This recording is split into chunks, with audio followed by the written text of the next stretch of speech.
I was listening to a song this morning, and a part of it, a lyric in it said, "Don't give up on God because He won't give up on you." And it just brought something in my head about Adam and Eve when they sinned. And I've said it before on my life, so I think I should make a video. I just feel like I want to make a video about it. Before they sinned, they had this routine with God where God would come down in the coolness of the day to commune with them, to talk to them, to just fellowship with them, and that was just their thing. You understand? So they have a place in the garden where they would meet with God.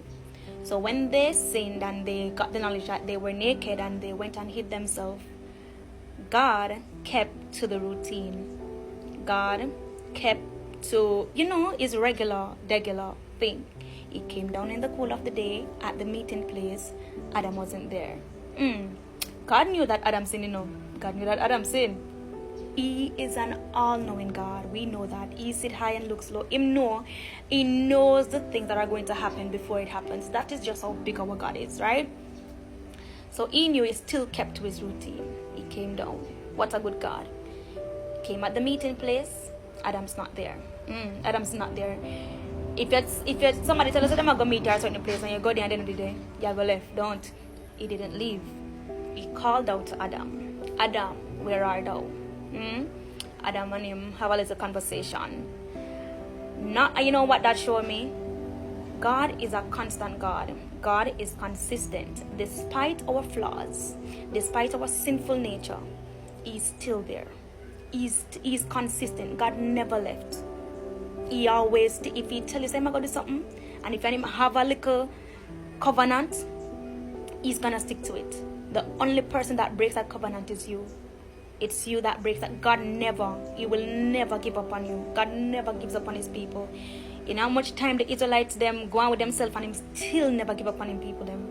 You understand?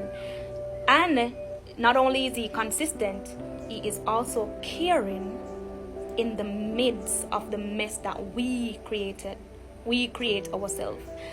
Adam and Eve, they ate the fruit even though they were directed not to eat it, commanded not to eat it. They ate it, they made a mess, they sinned. And God was still caring.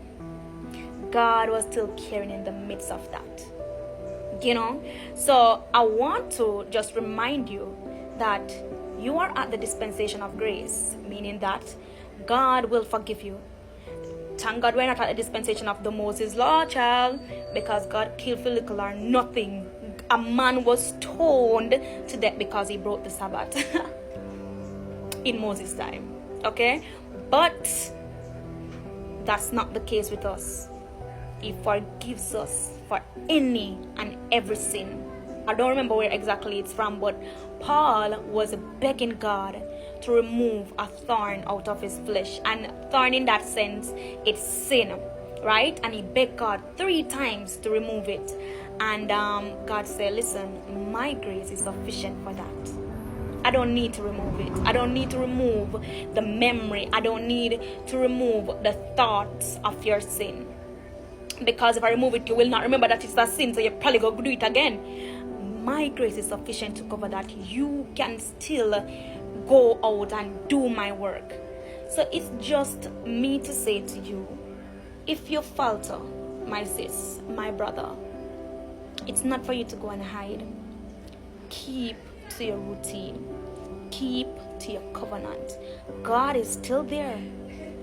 The moment you feel like you're far from God, it's not God that moved. It's you that moved. Check yourself and get back there.